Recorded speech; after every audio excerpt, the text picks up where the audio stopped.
Ari, from a Hebrew point of view, like we're only up to chapter 18 of the book of Genesis. I feel like even the conversations we have, which have been pretty long and extensive, we haven't even really scratched any sort of surface. Oh, You know, not even close. no. We're barely into Abraham's story. Like And we're not. It's crazy. there's so much to unpack, to digest. There's so many. I feel like Genesis is full of mysteries that are waiting to be unlocked, but there's also a challenge because so often some of the secrets within these verses and these chapters can't really be fleshed out until you kind of walk further down in the story. It seems like God leaves things hidden within text that won't make complete sense until you've kind of read the whole story, and then you kind of have to return and go back, which kind of makes, the Bible a text that's not a kind of book where you can just go read it once. Okay, good, I've got it, kind of got the basic general gist, and then I can put it down and I can move on. It's a book you have to keep revisiting and returning to often.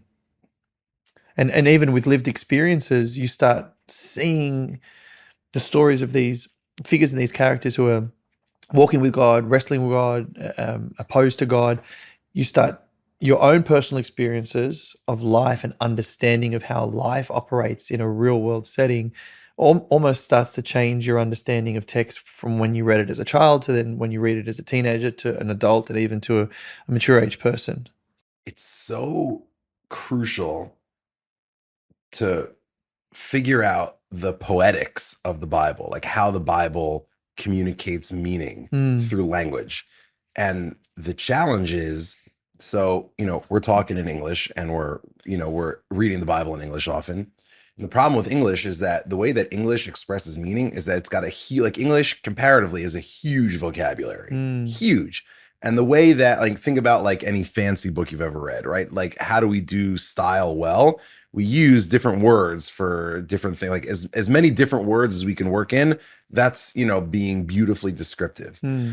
Biblical Hebrew is the opposite. Biblical Hebrew is a very small vocabulary, very small. And also, the Bible it's not just meant to be like read out of a book like we're doing, which, I mean, you of course have to do that. But it's also meant to be spoken, and it's meant to be felt and experienced. And so the way that the Bible communicates meaning is it doesn't try to use as many different words for things as possible. What it does is it takes the same key words and uses them over and over again at really important points to remind you, like exactly like you said, when you're reading through a story, you'll get to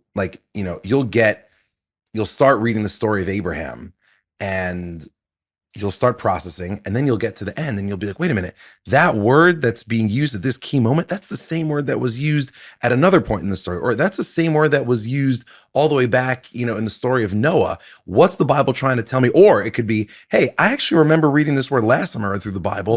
That word appears also in the book of Amos, right? Like, what is that telling me about the connection? So the Bible's It's like hyperlinks, yeah, hyperlinks, exactly. The Bible's always trying to hyperlink you from one text to another so that you can see that this entire book, every single piece of it's related. And that's why it's crucial to read the whole thing through and know the whole story, as opposed to just picking out snippets. Yeah, and I guess with the translation from Hebrew or Greek to English, sometimes you can lose some of the nuances to the language that become imperative to sort of unpacking all the key to the story so often. Yeah.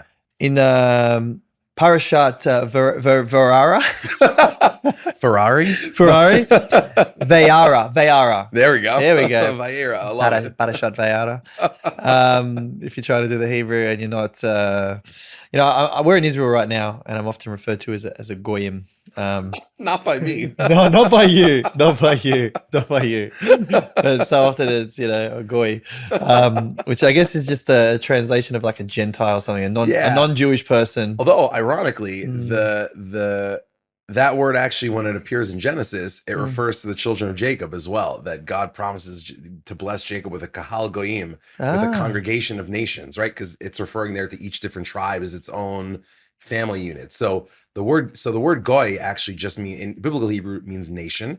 And the idea behind the word goy is that so the way we use it colloquially now, and the way it kind of ends up getting used almost as slang, is there's Jews and there's non-Jews, right? There's Jews and there's nations. Just an easy way to like differentiate between people who like wear yarmulkes and don't.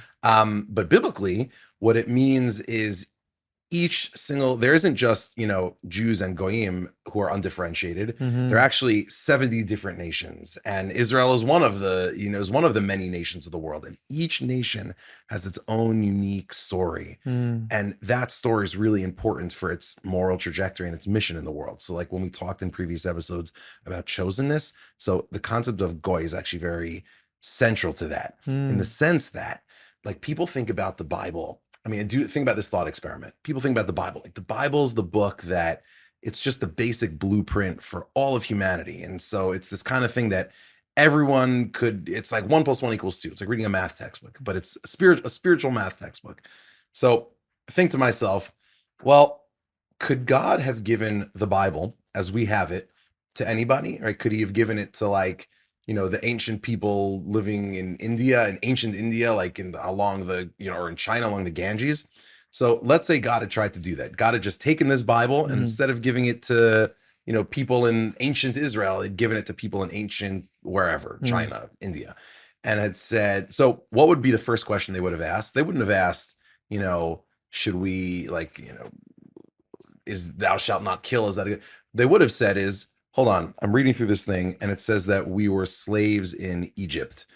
Where is that? And when were we slaves there? So this entire book, it's actually not first principles. It's a specific story. And every single nation actually has a specific story. Babylon has its own story.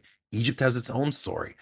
Native Americans have their own story. Like every single nation has its own story. And the point of the Bible is to say, your story matters. And so as we get here, as we talk about what it means to be a goy, what it means to be a goy is to be part of a nation with a story and a history, and therefore to be part of a nation that has a task and a responsibility. The question is to figure out what that responsibility is and how that can mold your relationship with God. Yeah, and there's so much moments throughout the text where non-Jewish figures play significant roles in pushing God's story forward. One example of this is I was, I'm living in Tel Aviv at the moment. I'm on a scooter and there's a guy that's... I was going to say, you're one of them. Yeah. Well, there's a guy who's, wrapping people with tefillin. Yeah. And, I'm on my scooter and he's like, hey, put your tefillin on. I was like, oh, no, I'm not Jewish. He's like, too bad. And I was like, there's a lot of goyim that do incredible things in the Torah and the Tanakh. You should know that better than anybody. And he was like, yeah, you're right. And I was like, and so it's an interesting thing because, it's such a human thing to see the differences between two people in terms of task and say, oh, well, you're not one of us, or I'm not part of you, simply because we have different roles. And we even see with the Genesis story, that man and woman are not the same. Essentially, they come and unite and become one flesh, but they come together in such a way where both their unique differences create something new, right? But individually, they both have their roles to play, and when those roles try and cross over or try and do what the other person is doing, for whatever reason, it doesn't work. And we even see that one of the curses in the Genesis story is that God says that he's going to put man over woman, and woman's going to have contention with that. They're not going to like that. And there's going to be kind of a power struggle between the two, which we kind of seen play out in a modern world. And it's not to say that woman is less than man or man is better than woman, but they both have different tasks to do, and they actually become their true self when they realize what their task is, and then they fulfill that and they become their complete self. And they can now operate with their other half in a more unified way that actually works. And so, the thing that I love about so much of the beginning of the Genesis story is it sets foundations of everybody has a role to play. but your role is specific, and it's important that you play your role, because if you try and start playing someone else's role, the design doesn't work. The system doesn't work. I can't put a Samsung charger into an iPhone charger. They're not built to do the same thing. They both charge and they both have, unique things about them, but they don't necessarily do and operate on the same sort of charging cord or something like this. So it's like we need to learn what our roles are. And I think one of the things with the Jewish narrative, they have a very, very specific role that God consistently says throughout the Torah and Tanakh, like, I am your God, you are my people. I have chosen you for a specific purpose and a role and a responsibility. That is your job and your job alone. And the nations outside of that also have a task, but it's different and it's unique. And the coming together of those two things brings a more fullness to the entire story of God. One of the most important principles in Jewish tradition, it was one that actually one of the greatest non-Jewish interpreters of the Jewish tradition who ever lived was a man by the name of John Selden. He was the most important member of parliament during the English Civil War. And he was a massive expert in Jewish tradition. And he argued that the entire basis for Western liberty is actually rooted in ancient Jewish tradition. How? Because of the following principle. Jewish tradition has the principle that says in Hebrew, Chasidei umot ha'olam yesh lahem chelek lo'olam haba, which in English means the righteous among all the righteous among the nations of the world has an equal share in the world to come with any righteous Jew. Which is to say that the Jewish tradition actually doesn't see its goal as making everybody Jewish. Precisely for the point that you just said, which is that actually every nation has a crucial role to play. And those roles are all, in the end, equally important, which is to say that if you are abiding by the laws of virtue and if you're acting righteously and you are who you are, meaning if you're a righteous Egyptian, you're a righteous Roman, you're a righteous American, you're a righteous Australian, whatever the case may be, if you're a righteous Christian, you're a righteous Buddhist, you're a righteous, whatever it is, if you're living your life in accordance with what God wants from you and using your own unique skills and talents to push yourself there, then you are saved in precisely the same way. So, Selden said that's how you get Western liberalism. That's what liberalism is. It's the idea that actually everybody can be part of the story. But at the same time, it does require us to embrace difference, right? So, we like to think, like, one of the great metaphors of like American society is there's a melting pot, right? Everyone comes to America and eventually just becomes the same. And I think, part of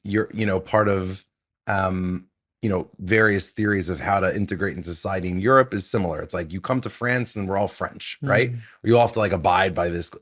And the truth is, what the Bible wants is actually something a little bit different than that. It resembles that, right? Because it believes, cultural specificity is important. But what the Bible wants is all the different nations of the world acting in concert to try and fulfill God's will. But each one brings something different to the table. And those differences are important. And so then you get to the question of, okay, if you believe that differences are really important, then the great temptation is to think that, well, my role is more important than someone else's role. And that actually gets us right to Vayera, right? Because the big theme throughout this portion and throughout chapters 18 to 22 basically, and it'll continue long after that as well, is the question of what are the roles that Abraham and Sarah play? And how are they different? How are they the same? And I think that's basically where this starts, right? Because if you look at the beginning of chapter 18, so God hops right into it and says, Abraham and Sarah, you guys are partners together, but in some ways they're like starting off not on a level playing field, because Abraham already has a child, right? And God says, I'm actually going to give both of you a child. And because Abraham already has a child, the question he has to ask himself is, okay, so what does this mean for me? What does this mean for Sarah? And you can see that tension kind of already right at the top. You know what I mean? three figures standing in front of Abraham's tent. Yeah. And the moment Abraham sees them, he wants to do three things. He wants to provide them with shade, wash their feet, and then make them some food. It's how does Judaism look at these three figures?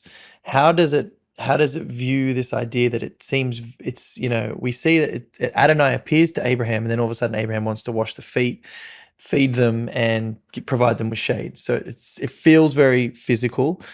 Sometimes I've heard the idea that it's like we can over spiritualize things and say, oh well, it was only two people, or it was only Right. angels, but when I look at this text, I clearly see that Abraham is having a very, very specific conversation with the divine. It seems as though there's a manifestation in in in a physical form that Abraham can communicate with. He can offer food to, and interestingly enough, Abraham offers him a non-kosher meal. He brings butter, milk, and meat. You know, how does the Jewish faith, kind of look at these three figures? How do they say, okay, well, this is how we kind of put this and understand this to be in this moment of time? So Jewish tradition is like, these guys are angels. So straight up. In all, fact, all three. all three, all Right. angels. In fact, what Jewish tradition identifies the angels. So in if you think about the any of the names of angels that appear, Mhm. even in the Christian tradition, they're all Hebrew names, Mhm. and they all express a different element, or rather, they all express what the nature of their task is. Mhm. So, for example, the Jewish tradition sees the three angels here as well, they're different readings of it, but Mhm. one of the dominant views is Raphael, Uriel. I'm trying to think how to say them in English. Gabriel, Uriel and Gabriel. Raphael. Yeah. Right. So Gabriel, Raphael, and Uriel. Uriel. I don't know how to pronounce it in English. Uriel. Uriel. I don't know. Uriel. We don't have. We have like Michael, the archangel. Is it Michael? Maybe. Right. So not Michael in this case, but Michael is another angel. Michael's a Hebrew word. In Hebrew, it's Michael, which means who is like God. And the reason that Michael is typically portrayed as the chief angel is because what his name means is like there's nobody like God, right? So this is the most mysterious of all the angels. Raphael is the one who heals people because what that name means in Hebrew is Raphael means God heals.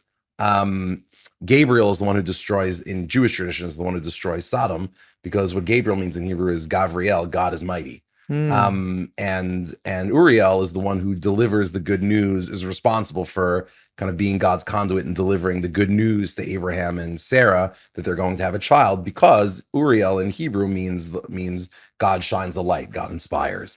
And so each angel kind of has their task, and these three figures are understood to be angels in the Jewish tradition. How does the Christian tradition read this? We see this as the first part of God showing or taking on some sort of human form, and that's kind of presented in a way where we understand that the offering of food, shade, and washing of feet, that God has manifested Himself. Christianity would go as far to say that this is the beginning to reveal the revelation of Jesus. And so we have a moment in time in the Christian text where Jesus says, Abraham saw my day and he was glad. And so we interpret that as this is the first kind of time where we have this idea that God is going to come in some sort of human form to reveal Himself in a relational way with Abraham. And so, in Jesus' time when He says this, well, they say, well, how can you say that you know Abraham when Abraham obviously lived thousands of years before you? And so, we see this as a moment of time where the divine is revealed in Jesus, saying, well, and Jesus says, before Abraham was, I am. So He's claiming to be, the eternal one. And this is a moment of time where we see it in Christianity that Jesus is actually revealing Himself to Abraham. Now, why is that important? Because, when Jesus says, Abraham saw my day and was glad, well, this is the moment of time where Abraham will actually have gladness, because this is where God reconfirms his promise that this son is coming. He strengthens the faith of both Abraham and Sarah, knowing that, yes, I've made a promise to you, but I'm coming back to remind you that that plan that I have for you and Sarah through the birth of Isaac is 100% in play. And so that's why it becomes kind of an interesting text for us, because, it feels, from at least the English translation, that it's two angels, and I guess in some Hebrew traditions, maybe it's the angel of the Lord who becomes. So the angel of the Lord is just a figure that appears in the biblical text. Yeah, and he'll reappear, the angel of the Lord, Yeah. in Jacob's story, but he becomes this figure that's mysterious and seems to have obviously a greater authority than that of these other two angels. Also, when we kind of track through the text, we know that when we have two angels now going into Sodom and Gomorrah. So we're like, okay, so if it was just three angels, what did the third angel do? And it kind of fits in with the back end of that narrative, where we have God having this conversation, where we also see a moment of time where Abraham is now given this new role, this new position of almost a prophet to intercede on behalf of the people of Sodom, and the mercy of God, which we'll find, after the promise that he gives it, you're going to have a son. And then we have this moment of time where now Abraham is like, oh, well, how is your reputation going to be upheld as a merciful God if you're going to destroy all of Sodom and Gomorrah?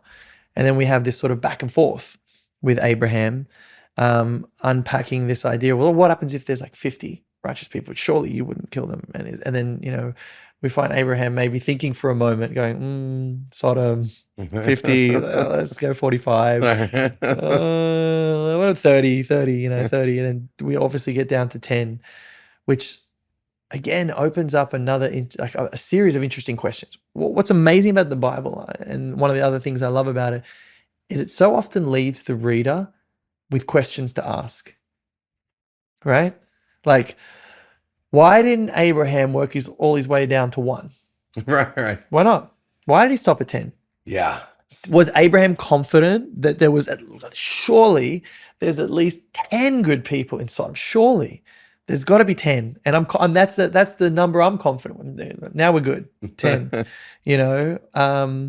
Or was it something to do with the fact that he's asked 6 times and he didn't want to go to the 7th time? But in that exchange between Abraham and God, we see God willing to work with humanity, and it's almost like you start asking the question: is this Abraham's ability to influence God, or is this God showing humanity that we actually have an opportunity to inject into the story? Like, okay, if there's 50, I'll do it. Oh no, if there's 40, okay, I'll do it. And it almost shows in a way that God's saying, I'm willing to partner with humanity.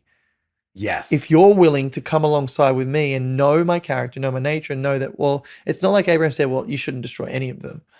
And by the way, that's the interesting thing here is, I mean, we take for granted how absurd this moment is. God, pretty important character in the Bible, right? Yeah. So God comes out, and also God, notoriously in charge of everything, right? So God comes and says, I'm going to destroy Sodom and Gomorrah. Put yourself in Abraham's shoes. You're sitting there, and the Almighty, the God of the universe, the omnipotent God, is before you and says, I, God, have determined that Sodom and Gomorrah need to be destroyed. I mean, my response, maybe just speaking for myself, but my response would be like, okay. Yeah, I'm like, what am I supposed to say? You're God. Yeah, and he's revealed his omniscience. Yeah, with Sarah laughing and thinking to herself, how is this even possible? Right. So he's already kind of done the impossible. Yeah, and promised the impossible. Yeah, promised the impossible. I'm doing all these things. They've had a moment of good news, and now he's kind of presented this bad news. Yeah. Yeah, and where does Abraham feel like he goes, hey, yeah, so here you have God, and like I said, it's, in the Jewish tradition, it's 3 angels, and God kind of uses the way the angel of the Lord appears in biblical texts. It's always just God's megaphone, right? Right. So So God's here speaking. God says, promise, impossible. And by the way, here's my judgment in Sodom and Gomorrah. And Abraham says, God, you're wrong. Mm. This is a revolution in human affairs. A moment when humanity says to God, you're wrong. Now, we, the readers of the story, can see that God was right all along. I mean, there was nothing redeemable about Sodom and Gomorrah. And Abraham learns that lesson. But the fact that Abraham sticks up for his fellow man in the face of God's wrath and judgment is remarkable. I mean, we don't think about how crazy that is. Because, and by the way, how was Abraham not punished? Abraham's wrong. God seems to celebrate this act of defiance by Abraham, even though he's wrong. Like Sodom should have been destroyed, right? I mean, it's a crazy thought. Well, it also, there's something else going on here too, where we start to realize that Abraham is beginning to shape his understanding of who this God is. And so living in and surrounded by pagan gods, and like we talked about in one of the earlier episodes, that were violent and they didn't care about humanity, and it was all about, having humans as slaves. And all of a sudden we start to see that Abraham is actually kind of believing that this figure that he has chosen to follow has a level of mercy and compassion unlike anything he's ever known or seen, or anything that the pagan world is worshiping. And so he's trying to bring out, like, well, if you are a merciful God, why would you destroy righteous people even though they're surrounded by wickedness? It's surely not fair, and there can't be a justice to that. So there's something that Abraham sees that goes, I know that you're just, and there's a justice to you. And so he's kind of beginning to understand the character of God. And I think, when I read this text, it's almost as if God enjoys the fact that Abraham is beginning to understand who God is. And so he allows this to go on as an exercise, because, we'll see the same thing with Moses. Moses starts to really discover the character of God, and he'll challenge God based off the character that he understands. And so Abraham is doing the same thing. But also the importance of, and what God wants is, God wants man to reflect him. If God is truly merciful, then he wants man to understand his mercy and also be like him and show mercy to those who don't deserve the full punishment of the wicked just because they so happen to be neighbors, just so happen to be in the same city. And I guess ultimately Abraham, knows what God could do with the flood. Right. Right. So I've seen the big guns. Yeah, right? yeah. But there's another angle on this too, which is, think about the course of a life of faith, right? I mean, you're born, let's say you grew up religious, right? Or let's even say you didn't, but just figure out at what point you came to faith. Once you've come to that journey, anyone who's been on a faith journey will tell you, I mean, we would tell anybody, it's not a linear journey. It's not like you find faith and now you're in perfect faith the rest of your life. There's always that moment of doubt. There's always those moments of questioning. There's always those moments where you just think to yourself, have I messed up? Like, I just saw something that doesn't seem right to me in the world. How do I figure that out? How do I integrate this into a life of faith?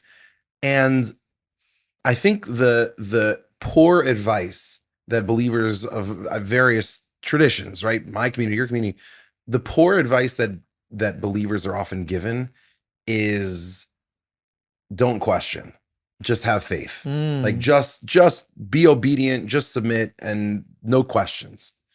And what Abraham teaches us, and I'll say this, sometimes people say it's like, well, faith is blind. Yeah. Yes, but it doesn't have to be stupid.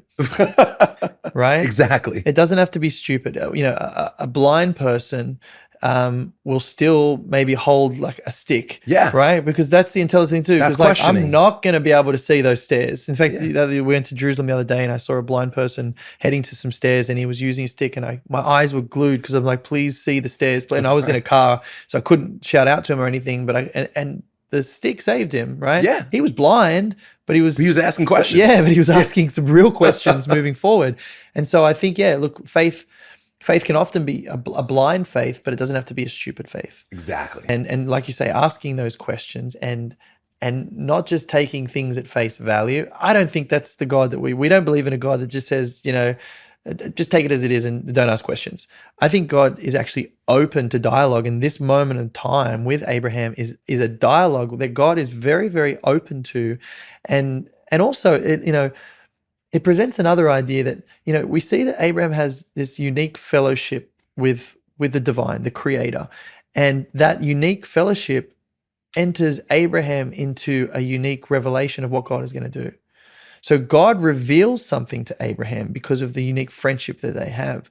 So when the world is going mad and things around us seem out of control, it's so often the people who are closest to God who see the picture so differently, because they start seeing through a biblical lens, not a worldly lens. And so God is going, I'm friends with you, so I'm going to reveal more to you than I am to Lot, or I am to, the people of Sodom and Gomorrah. You're my friend. I consider you someone that I'm close to. And because you're willing to walk with me, I'm going to reveal more to you than the next person. And so fellowship with God actually allows us the opportunity to see things as they are, because he's going to reveal more to us. And so that's kind of important in Abraham's story, that we have this special revelation. Well, I wanted to get to a question that we have about just the story. I mean, oftentimes people read through the Bible and they just are like, these are great stories. Yes. And I'm learning a lesson from it, but we don't think about the tension points, meaning much like God wants Abraham to ask questions of him, right? God doesn't want, God doesn't want that completely unquestioning faith. God wants followers who ask questions of him. The Bible wants readers who ask questions of it. The Bible wants us to ask it questions. So let me throw out a question. You start reading through chapter 18. The angels come to visit, Abraham and Sarah, and they announce, and God tells Abraham and Sarah, you're going to have a child, as impossible as it seems. What's Sarah's reaction? So famously, Sarah, if you look in verse 13, chapter 18, verse 13, and God, that what happens, if you look at in verse 12, when Sarah hears the news, it says, and Sarah laughed on the inside. And she said, after all this time, am I going to have a child? God seems to get upset at her for laughing. And the question is why? And it's an especially important question, because if you look back in chapter 17, when God tells Abraham for the first time that he's going to have a child with Sarah. So if you look at chapter 17, verse 17, when God tells Abraham, I'm going to give you a child with Sarah, before God told Sarah, God tells Abraham first. What does the verse say? Verse 17, and Abraham fell on his face and he laughed. And he said, am I going to have a child after all these years? God's not upset. Why is he upset at Sarah? I think the answer is in understanding that challenge that we talked about earlier, about different roles and who plays what role in the story. So the challenge that Abraham faces throughout his life, from the very first moment we see him until the very end of the story, is Abraham struggles with main character syndrome. Meaning Abraham understands his relationship with God as an individual relationship. I have a covenant with God. And what God keeps telling him is, yes, you have a special relationship with me, but actually my covenant is not with you, it's with your family, which means that my covenant is equally with Sarah. It's not the Abraham show. It's not Abraham and friends. It's Abraham and Sarah. How do I know that? So God keeps telling him that until finally God has to say it straight out to him. He says in the very first, just like a verse before that, in chapter 17, verse 15, and God says to Abraham, like just before this, God changed Abram's name to Abraham as a sign of the covenant. What does God then do? God says to Abraham, Sarai, your wife, You will no longer call her name Sarai, but rather call her Sarah. Mm. So God changes Sarah's name too, to remind Abraham that she is part of the covenant. And though Abraham has already had a child, right? Meaning, and this is Abraham's challenge, right? God says, I know you have a child, but that child is not part of the covenantal relationship because it's your child. It's not your and Sarah's child. And she's just as much a part of this as you are. Mm-hmm. So what God says is, I am going to change her name, just like I changed your name, and I'm going to give both of you a child. And Abraham then says, and Abraham still doesn't get it. In verse 18, Abraham says, and Abraham says to God, but what about Ishmael, right? Maybe Ishmael should be your covenantal child. And God repeats again, no. This is not a you story. This is a you all story, right? This is a you and Sarah story. Okay, so think about it. Sarah's whole life, what's been the biggest tragedy of her life so far? She's barren. Barren, yeah. But she cares so much about Abraham. She has Abraham marry Hagar, and Abraham has a child with Ishmael and is living this idyllic life. So then what happens? God tells Abraham, you're going to have a child with Sarah. She's part of the covenant too. If you're Abraham, what would have been the very next thing you do when you get home? I'll say it. That's why I'm the rabbi on the podcast. Ladies and gentlemen, what would have been the second thing you do when you get home? You would, if you're Abraham, You tell her. her. Yeah, right. Sorry, I was being romantic. Like flowers, candles, honey. You know, Little Al Green. I mean, look, we know Sarah was beautiful because every time they go into a land, all the kings or people want her. They're like, hey, that's all single ladies. yeah, exactly. That one, the 90-year-old. Exactly. You know. So what's the first thing you do? You would tell her. Yeah. This is her whole life has been a tragedy. I mean, she's desperate for this news. What's the very next thing we read in chapter 18? God sends word to Abraham and Sarah and says, hey, so remember that thing that I told Abraham a year ago about how you guys are going to have a child? Just reminding you, Sarah, you're going to have a child. What's Sarah's reaction? Laughs. She laughs, just like Abraham laughed. Because when God told Abraham for the very first time he was going to have a child, he laughed because that is exactly how you're supposed to respond to good news. You laugh tears of joy and you cry tears of joy. And God, that's exactly the right reaction you're supposed to have the first time you hear news. The fact that Sarah laughs, what does that prove? The fact that she laughs shows us that this is the first time she's hearing this. Abraham never told her. Abraham never told Sarah that she was going to have a child, which is why, if you look in chapter 18, in verse 13, when God says, why did Sarah laugh? He doesn't say that to Sarah. Look at the verse. And God said to Abraham, why is Sarah laughing? Because God's telling Abraham, how could you not have told her? If you're someone's covenant partner, you include them in every decision that you make, which is why, what's the very next thing that God says in verse 17? And God says, will I hide from Abraham anything that I'm doing? Because God's saying, we're covenant partners. Interesting. I'm bringing you into my decisions, just like you have to bring Sarah into all of your decisions. So Abraham's challenge is to remember that Sarah's his covenant partner. And we'll speak about the sacrifice in Isaac in a moment, but this is the great tragedy of Abraham's life. Because think about it.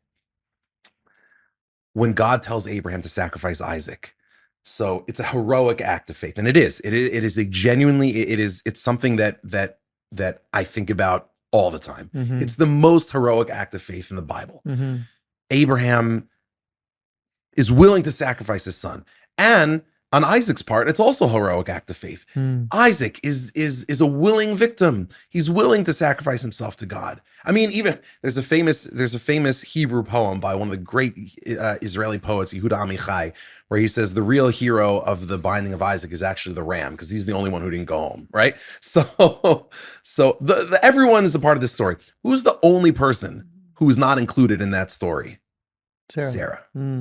Abraham never told her about that either. In fact, in rabbinic tradition, Sarah dies from shock when she hears what Abraham has done. And there's another version of the tradition where Satan tells Sarah, oh, Abraham is going to kill Isaac.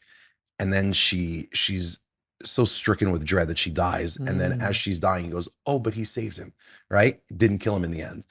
And the reason the rabbis say that is because after the sacrifice, between the sacrifice of Isaac and Sarah's death, Abraham and Sarah never say a word to each other.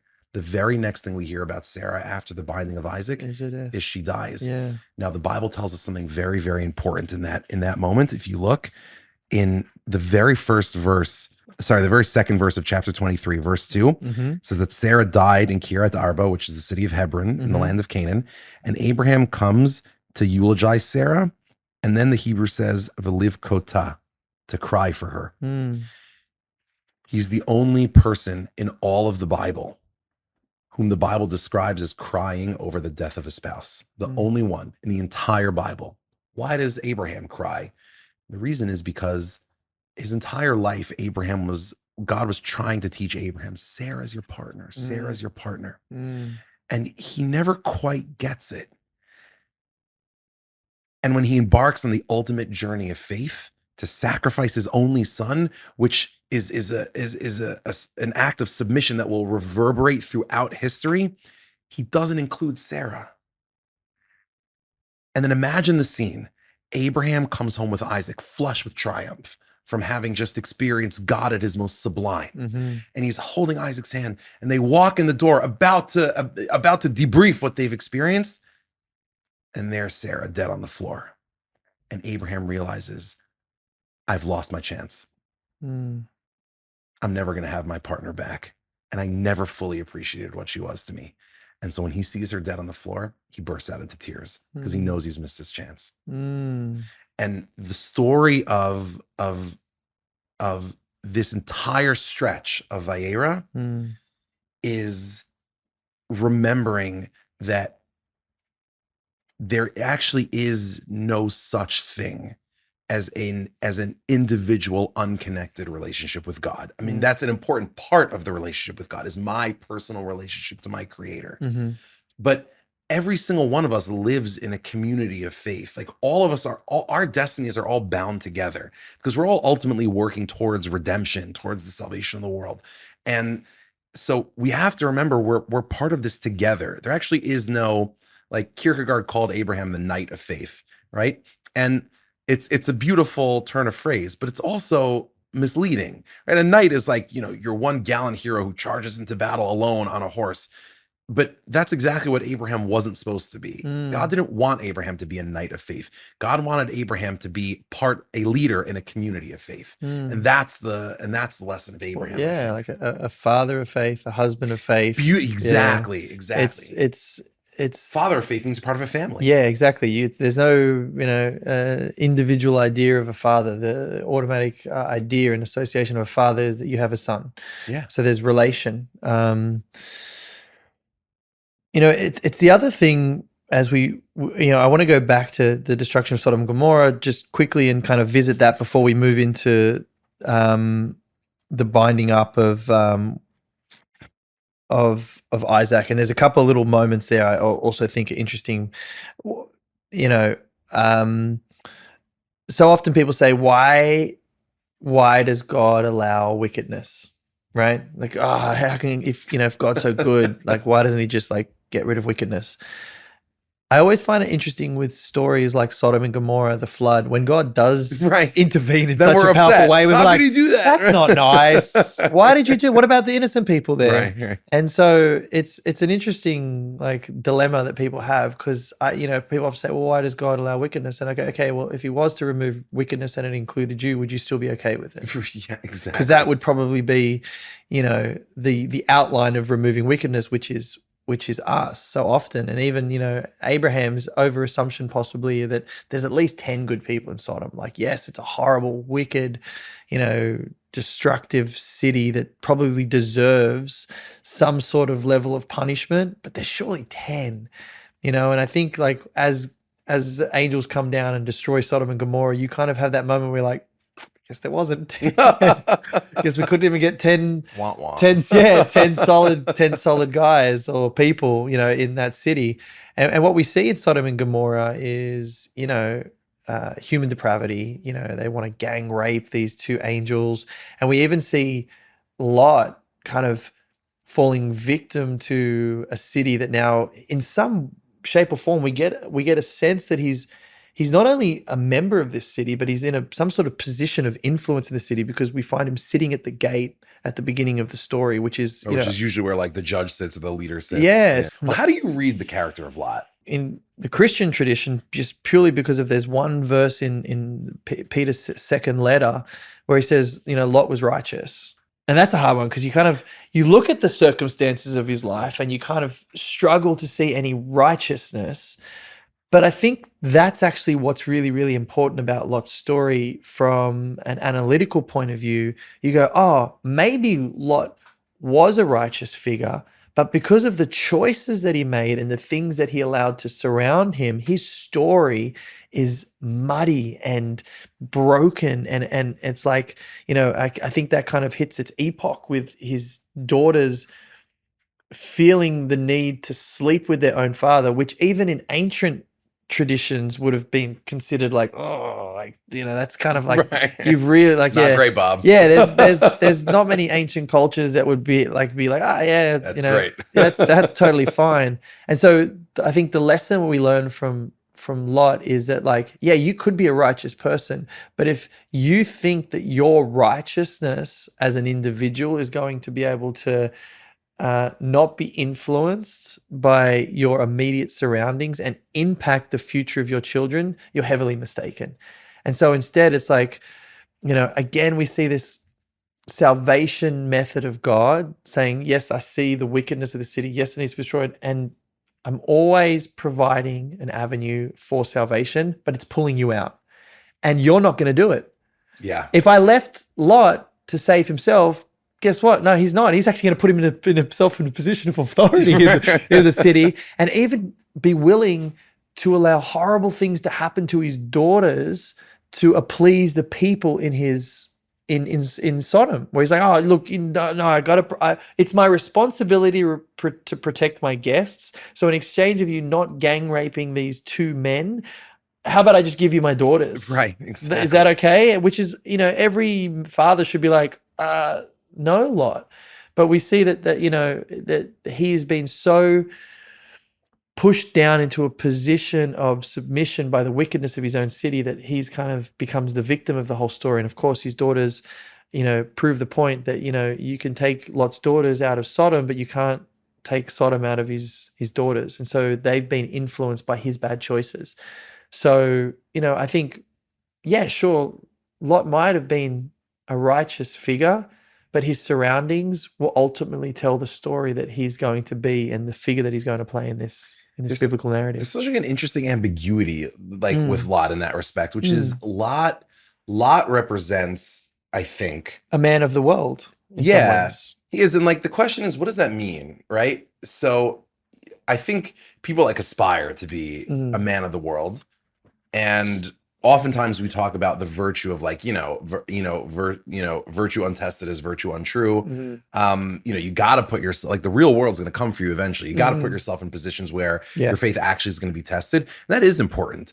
But Lot, I think to an extent, Lot shows us the downsides of that, or the dangers of that, where Lot, I think, demonstrates the importance of choosing good neighbors.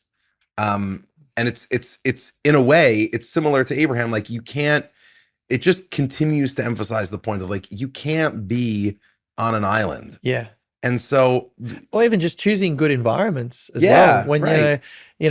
You could be, the most religious Christian or Jew, but if you're spending every single night in the nightclub scene or the bar scene, that's what I'm getting at. It's ultimately going to be your story, and you're not going to be the one that's like, hey, everybody, how about we all just stop doing drugs for an hour? And you're not going to be the one who changes that. And so it's like that thing from Arrested Development where where Lindsay's like, yeah, we should have an open relationship. Does that ever work for everybody? And Tobias is like, no, it's just a way of diluting. It's just a way for couples to delude themselves into thinking that they're working on the relationship, but they're really not.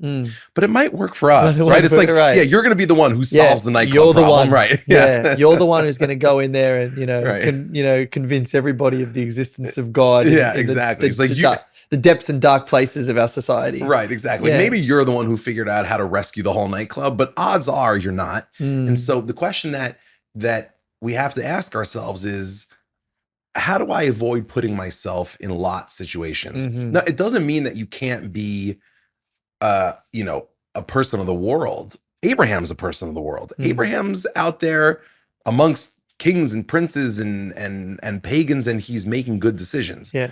Ultimately, what is it that protects Abraham in his environment, but that doesn't protect Lot in his environment? I think it's that Lot, for all that he has the trappings of leadership, like you said, he sits at the gate. At the end of the day, Lot's a follower. Mm. And there's nothing inherently wrong with being a follower. Yeah. You can be righteous and be a follower. Mm. And I experienced that in my own life, right? Like I think of, you know, all my great teachers, the leaders in my community, like I'm glad to follow them. But if you're going to put yourself in environments that are, you know, deeply, deeply unwholesome, maybe even dangerous to a believer, you need to be willing at great cost sometimes to exercise leadership and say, I'm actually going to not only survive in this environment, I'm actually going to shift this environment. And that's the challenge. You know, there's an idea that Jesus presents about the road of destruction is wide and many walk it, and the path of righteousness to God is narrow and few find it. You know, if we looked at Abraham and Lot as just two characters that you would want to model your life on, I think very few people would choose the righteousness of Lot. Right. And so, you know, it also presents this other idea that if you really truly want to be a follower of God, don't expect to be in the worldly circles.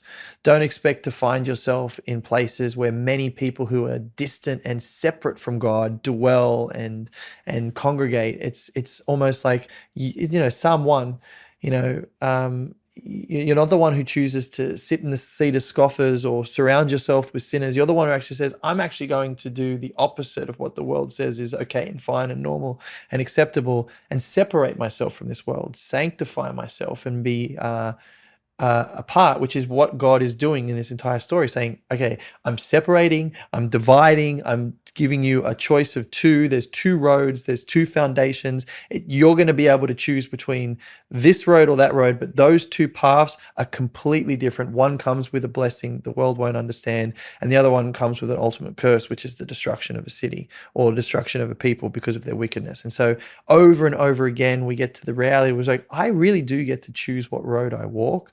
But the question is, do I want a life that reflects the qualities of Abraham, or do I want a life that's smeared with the disasters of Lot? And I think what's interesting is that Lot, if you read the story of Lot, you kind of see him, he's trying to imitate Abraham. Yeah. Right? So in chapter 18 and then chapter 19, you really get two of this, you get the same story told two times, right? You get people visiting somebody's house, them welcoming them in, and them trying to show them hospitality. And when Abraham does it, you read that story and you're like, this is so wholesome and so welcoming and so kind. And then when Lot does it, it's the same literal actions, but it's dark and dystopian. And whereas Abraham is offering up service to his guests in the form of food, Lot is offering up service to his guests in the form of, I'll protect you from gang rape by offering my children to that fate. Right. And so I think Lot kind of thinks that he's doing an Abraham, right? And you can see it almost seems like he's striving to imitate his uncle, right? He's striving to imitate Abraham, but because he's put himself in this environment, he doesn't quite get it. And we have that challenge all the time. Like if you're, living a life of faith, it's easy to kind of put yourself through the motions. And, whether you're praying, whether you're doing good works for somebody, it's kind of easy to say, listen, I'm doing the literal motions of what a person of faith is supposed to do. But ask yourself, are you mimicking a life of faith, or are you actually living a life of faith? And those are two very different things. And we constantly need to be checking ourselves to see whether that's the case. Yeah, go back to this idea of Lot offering up his daughters for the sexual gratification of these wicked men, and then now he'll become the victim shortly after the story of those two daughters. And so you see, that Lot's entire story becomes one of victimhood Yeah. in a lot of ways, purely because of the surrounding circumstances that he chose to put himself in. Choices matter. There's a little kind of bridge story between this moment of, Oh yeah. the end of, that's the last time we'll hear from Lot, and then we have this bridge story with Abimelech, which is an interesting one. Sometimes you find these bridge stories and you're kind of like, okay, how do I make sense of, Right. chapter 20, again, we see that Abraham is still not quite sure how this whole idea of the birth of Isaac is going to come about. And he ends up in Beersheba. Abimelech, who is a figure who we'll also meet again in Isaac's story. But what we find here is that God is really intervening to make sure that his story comes through. Abimelech takes Sarah, another king takes, Sarah to be his wife, his, part of his concubines, and it's God who prevents anything from happening.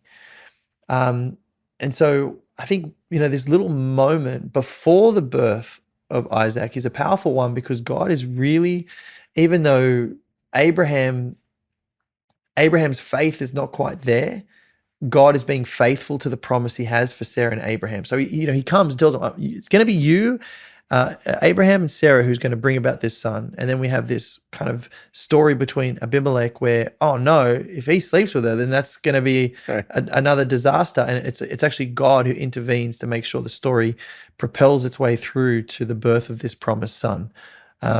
Which I think which is kind of an important sort of connecting point to the fact that, God's faithfulness to Abraham in a moment of unfaithfulness to God in some sense, because again, he's allowed Sarah, from fear of men, to be taken by this figure Abimelech. And it's still, listen, this is, when Abraham does this kind of thing with Sarah, because it happens twice, once in Egypt, once with Abimelech. One of the great medieval commentators in the Jewish tradition by the name of Nachmanides, is a towering genius. And he writes about Abraham in these circumstances. He says, in these cases, in this case, Abraham sinned. And he did so because of the exact same thread that we've seen from the beginning, which is he's kind of like offering up Sarah in defense of himself. And he should have known better this time. Yeah, because exactly. It's a repeat. Yeah, and God keeps trying to tell him, Sarah's your partner. Yeah, and as we're reading, we should be like, oh, well, surely Abraham's got it this time, because this is the same scenario, and yet we see Abraham's failure. And yet at the same time, how does the Abimelech story end? And this is also a counterpoint to Lot, right? So Lot basically, it's like Abraham says to Lot in the beginning of chapter 12, right? You can choose anywhere in this land. And Lot looks around and he's like, and he sees, Sodom and Gomorrah, it's in the most beautiful place in the country. And he goes, all right, LA it is. So, and he takes off to the most beautiful spot in the world. And the way the story concludes is you see that he just becomes completely assimilated into that culture, and it takes him over. And at no point is he actually willing to stand up to it. And Abraham, by contrast, is put in this position where Abimelech is confronting him over the wells, et cetera, all that. In chapter 21, right, beginning in verse 22, and they have kind of this conflict over property. Now, Abraham could have done what Lot did and just capitulated and just said, listen, you're the cool person here, you take what you want. Or he could have just rejected Abimelech entirely, gone to war just like he does to rescue Lot in the first place, and a couple chapters ago. But instead what he does is that's really important. It says in verse 27, Vayichatu shenehem berit, which means in English, and the two of them established a covenant together. So Abraham says, I'm not rejecting you, and I'm not going to war with you, but I'm also not accepting your culture on its own terms. I'm going to be myself, and I'm going to stand up for what I believe in. And because I'm going to stand for what I believe in, you'll respect me more. And that's exactly what happens. Yeah. So we sometimes kind of have this fear that if we actually stand up for what we believe in, if we lean into our faith, then people will think we're less than, or people won't think we're part of culture. People will reject us. And so we can do one of two things. We can either hide our faith or abandon it, or reject all of culture in turn. And what Abraham is saying is you actually don't need to do either of those things. What you need to do is recognize that actually being a person of faith is the most punk rock thing you could be. Stand up for yourself. Be what you believe in. Guess what? We're living in a society in which people are dying for meaning. And people are desperate for meaning. And watch any sports games. Like we talked about this in a previous episode. What's the first thing that an athlete will do when you ask, like, how did you do in that game? I want to thank God, right? It's like people who actually are truly accomplished or at the top of a field understand that their unique natural gifts are coming from one place. So be who you are. Because listen, at the end of the day, we're people who have meaning, community, faith, and experiential richness. People want that. So be yourself. Do you find it interesting that Abraham kind of stands strong with Abimelech when it comes to the wells? But when it comes to Sarah, he's like, just take it. Sister, my sister. Which is, it's comforting in this sense. Yeah.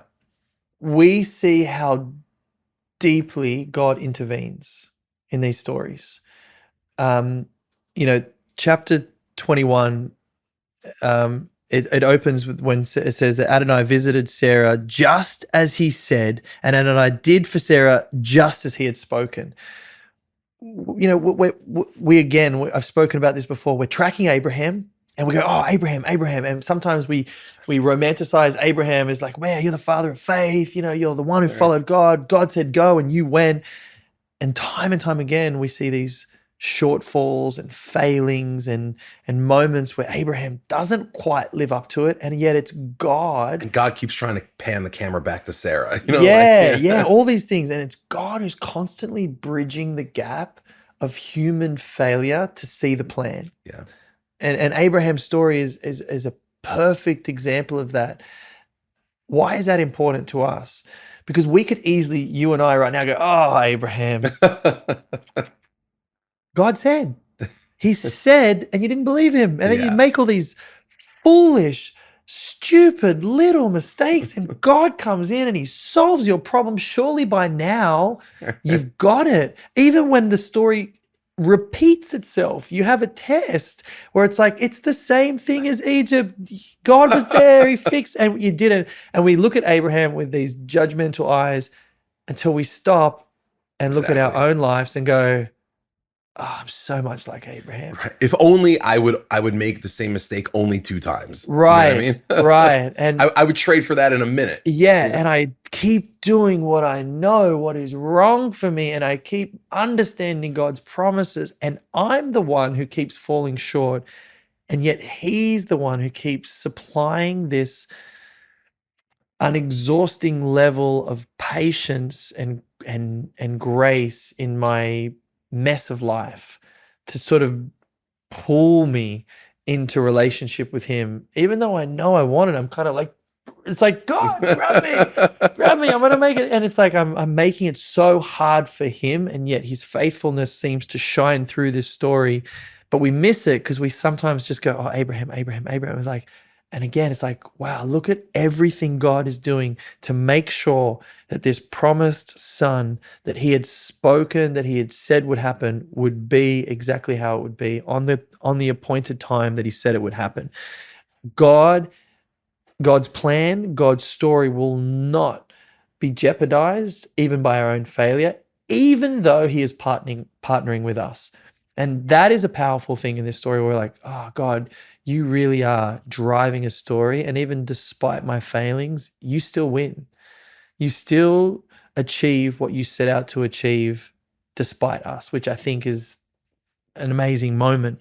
Then we move to the final test. It's go time. Which is now huge. And we've got, we've already been chatting for a while. So, we're probably going to cut this whole thing up. But this is the final test. This is the moment where God says, okay, I've journeyed with you. I've walked with you. I've provided principles and lessons. I've communed with you several times. I've appeared to you. I've revealed to you. Now I'm going to put in front of you. And we go back to that reality. The beginning of this chapter is Lech Lecha, right? So yeah, and it's crazy because you Go. miss that. You miss that if you don't read the Hebrew, right? So in the very beginning of this chapter 22, God speaks to Abraham, right? So the very beginning says, and it was after these things, and God tested Abraham, and he said to him, Abraham, and he says, and Abraham replies, here I am. By the way, incredibly important word in Hebrew, hineni. When God calls upon you, when God calls upon the righteous, their response is always, here I am. I'm standing up. I'm here.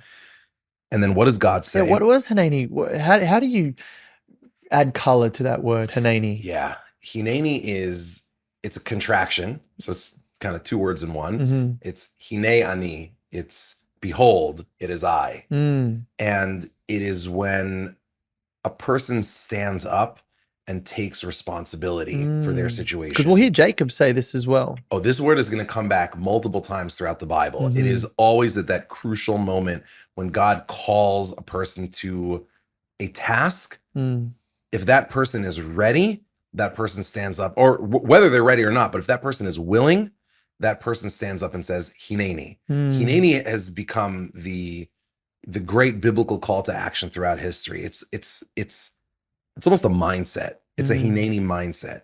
When God, it's like when Isaiah, I think it's Isaiah 6. Who shall I send? Yeah. Who shall speak? And it's like Isaiah says, "Here I am, Lord." Exactly. Send me. Like it's like you're accepting an invitation, Hineni, in some way.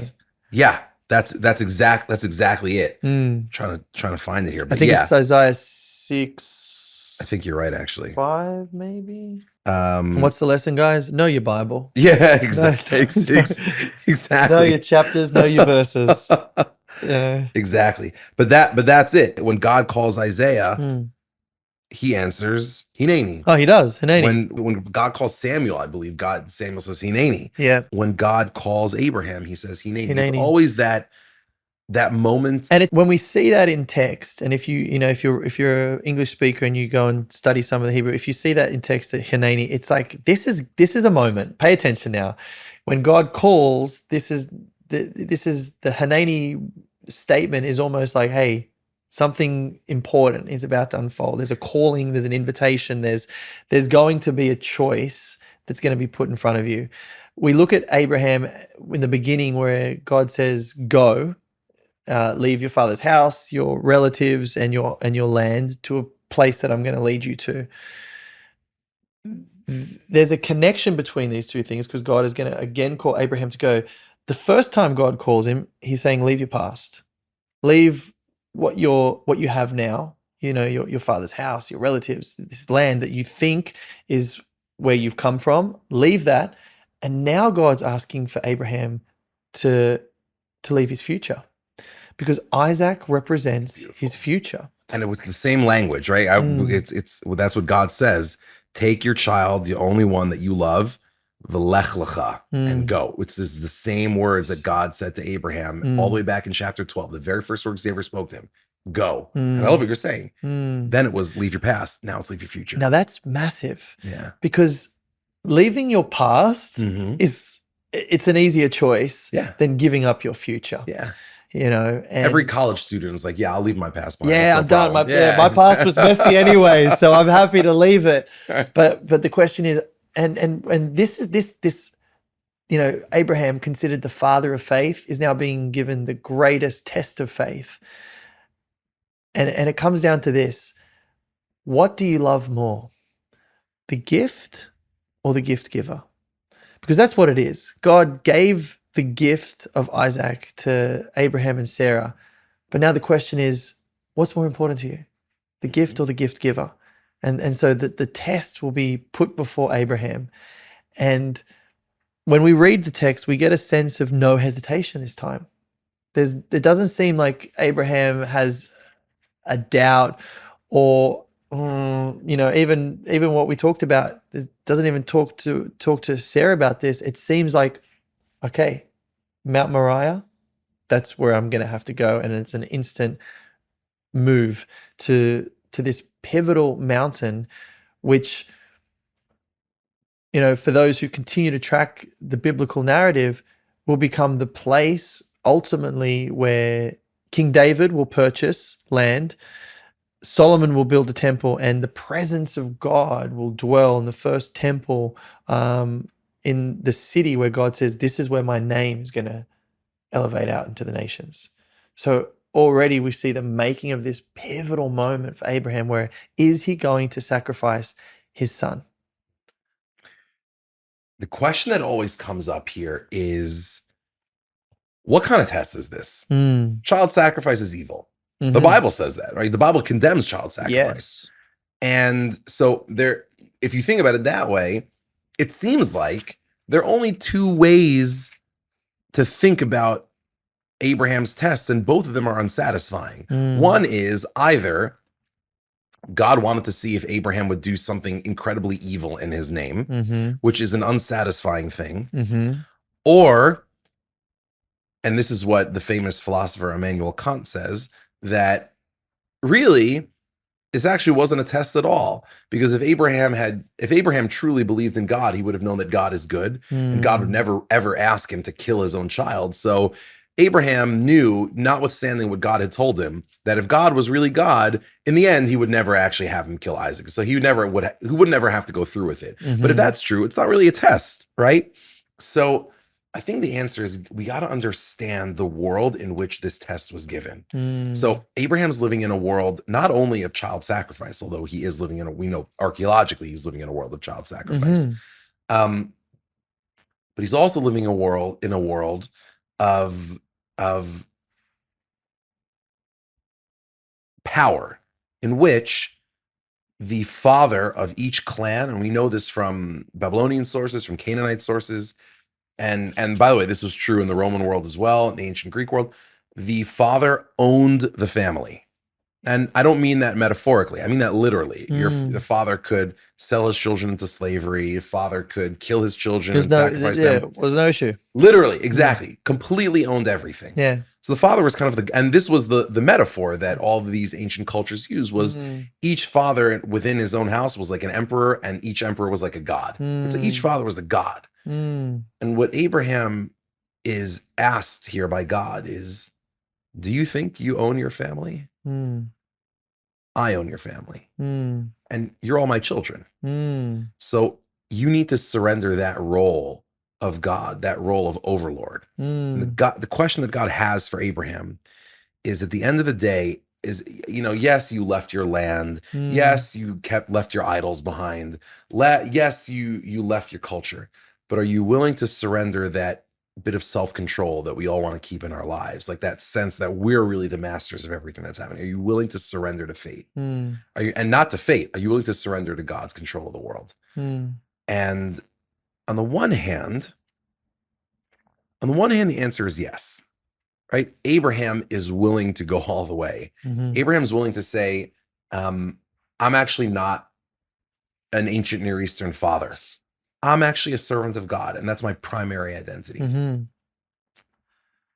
The tragedy of it, though, and it is a tragedy, is that what's the lesson ultimately that God wants to teach Abraham? When he stays his hand, he says, you don't have to sacrifice your only son. And in fact, I don't want child sacrifices. I'm the kind of God who loves my children. Now that you've acknowledged that I'm the father, not you, so now we can begin our relationship for real. Now, at that moment, you would think that Abraham would feel relief. The text does not say that. What does the text say?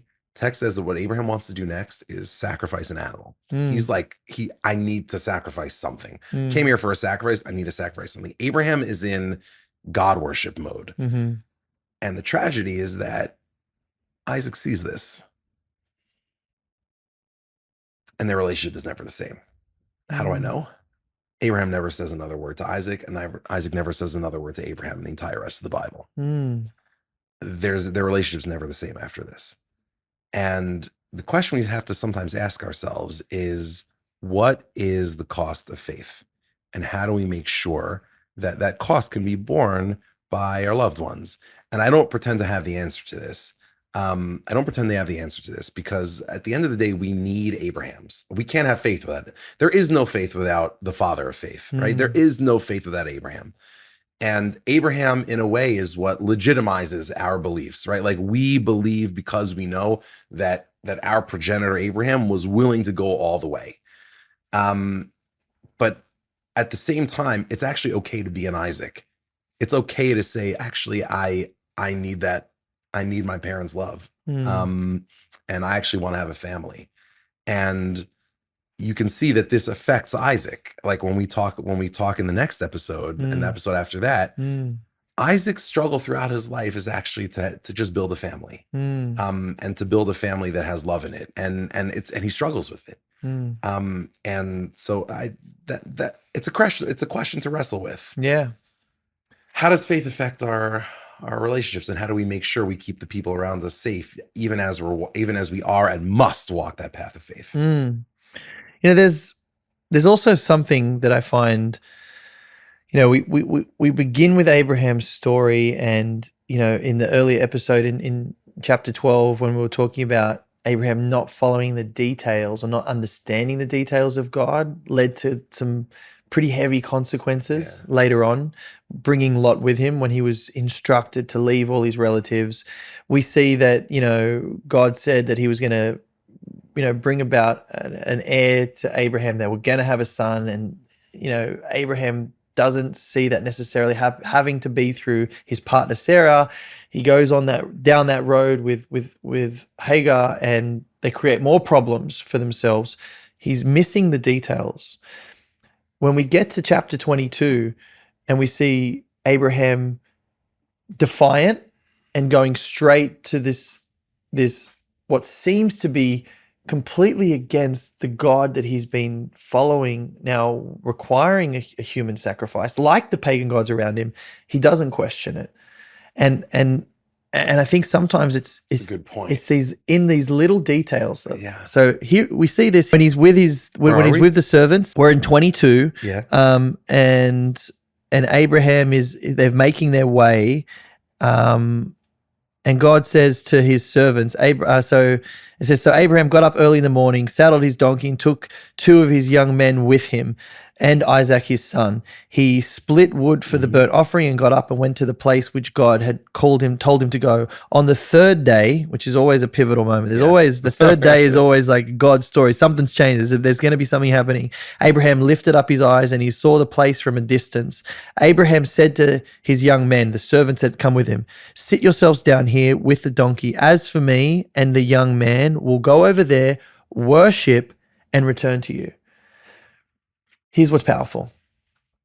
God had already made a promise to Abraham that through Isaac, look up into the night sky. If you can count the stars, that's how many descendants and people of this nation I'm going to create through Isaac. God said this to Abraham. Abraham believed him, and God accounted that to him as righteousness. So now Abraham, walking with God and understanding that he is I use the word man of his word, but it's, you know what I'm saying. God is a God of his word, right? When God says something, just as he said to Sarah, just as he said, and as God said, Isaac was born, and as God said at the appointed time, everything God said happened. God said it's going to be through Isaac. That means even if I put him to death, then it's going to be on the character of God and his promise-keeping ability to raise him from the dead. I have to trust that even if you've told me to kill him, I trust you more than what I'm currently seeing. Because what I see is if I kill my son, that's it. The story's over. But what you're telling me is that if I trust your word fully and completely, you're the one who's going to provide the solution. I need to stop doubting who you are and what you claimed would be the case. And so when he goes to sacrifice Isaac, and it's even beautiful on their way, he says, because Isaac's onto something. He's like, where's the sacrifice? If we're going to worship, where's the sacrifice? And Abraham prophetically says, God will provide the sacrifice. Before he has the moment to sacrifice Isaac, God stops him, and we see this ram caught in the thicket. Now, God knew that the ram was going to be there. God says, no, I provide the sacrifice. It's not, I don't require you to be the one to do what I've asked you. Why? Because I'm going to do it on your behalf. And when we think about Abraham's story, it was God doing everything on Abraham's behalf leading up to this moment. All God wanted was Abraham to trust and believe what God said would be, would be. And so that moment, we see a confidence in Abraham. Even though he's blind, he sees that this is going to be God's problem, because if I kill him, then it's on you now, God, and you've asked for this. And so we see this as a moment of time where God actually says, no. All I wanted was faith from you. If you have that faith, I'll do the rest. But that requires complete belief, and the belief is in the details, not just the general, but the details, because it's in the details you'll know my Yes. story. And so what do we see? Abraham was blessed because he obeyed God's voice. And then at the back end of this story, this is the only point in time where God swears by his own name. I swear by myself. Right. Why does God swear by himself? Because there is nothing else God can swear on at this point. But what's powerful about that, when God says, I swear by my own name to Abraham, now Abraham can be like, well, you have done everything up until this point that you promised. And you know how powerful that faith is? Mm. I mean, look at the end of chapter 22, right? Like we think chapter 22 should have just ended with, and they walk back off into the sunset after, right? But it's not. Instead, we get another seemingly boring genealogy, right? It's like Nahor shows. He's like one of those randos who shows up at the end of the party, like, hey guys, I'm still here, right? Like Nahor shows up and we just hear about all of his kids. Why is that here? I think the answer is because of what you just said, which is Abraham has invested all of his faith in this child, this only child that God has given him. He has now permanently altered his relationship with him. And the only thing that could possibly make it worth it is if God keeps his promises to Abraham. Meanwhile, what's his brother Nahor experiencing? You start reading in chapter 20. And it was after these things, and Abraham is told, what is Abraham? And like, that's the thing. We're not just getting a genealogy. It's a genealogy as it is relayed to Abraham. Abraham is told that, behold, Nahor and his wife Milcah have now had a bunch of kids. And he has Utz and Buz and Kemuel and Aram and Kesed and Chazo and Pildash and Yidlaf and Betuel. And you must think of Abraham sitting there being like, oh, my brother has everything. He's got everything. He has a jillion kids. He has wealth and riches and the kind of life that I could only imagine. And all I have is my faith. And somehow it's enough. And that's like that. The Bible is contrasting for us. Like, understand what this took from Abraham. This wasn't an easy road to walk. Like, the path of faith can be lonely. And we have to remember that even as you look around you and sometimes, and you see, people not living intentionally, it can sometimes seem easier, but at the end of the day, walk around any of the streets. I mean, even in Israel, where everyone knows this book really well in Hebrew, but like walk around the streets of Australia, of America, of any other country where you have Bible readers and believers. Ask them, who's Nahor? And you're gonna get blank stares, even from people who've read this book. That's like a B-side deep cut, right? But who's Abraham? Everyone knows who Abraham is. And that's the end of the day. That's why you walk the path of faith. God asked a lot of Abraham, but God never left him to work it out for himself. And so I think, this idea of sacrifice and God providing the sacrifice is something that we need to reflect on and appreciate, that when the greatest sacrifice that was asked of Abraham, which is to sacrifice his future, it was actually God who was ultimately going to provide the sacrifice in that moment of time. And there's one thing that stands out for me in this chapter before we close up. 3 times God says, your only son. About Isaac. Okay, well, I've read the Bible. I read the Bible. There's 2. Well, FYI, Ishmael. But why does God say your only son, and why does he say it 3 times? how do I take this? There's only one story that matters to God. His story.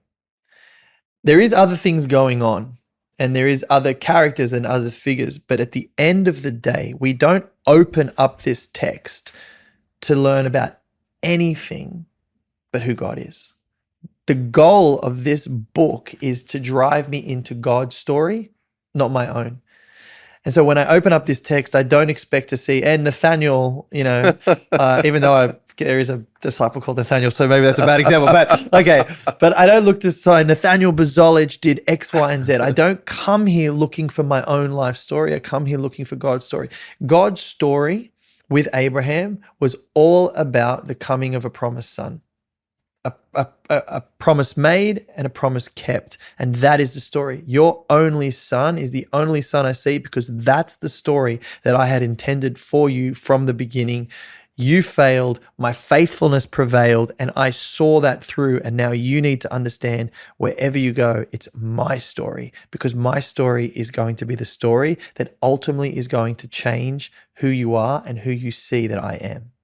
And so your only son is the story that I was tracking the whole time. And that's what God's saying. It's your only son, because that's the only one that I'm seeing. So let's go tell the story of that next son. Yes. Let's do it.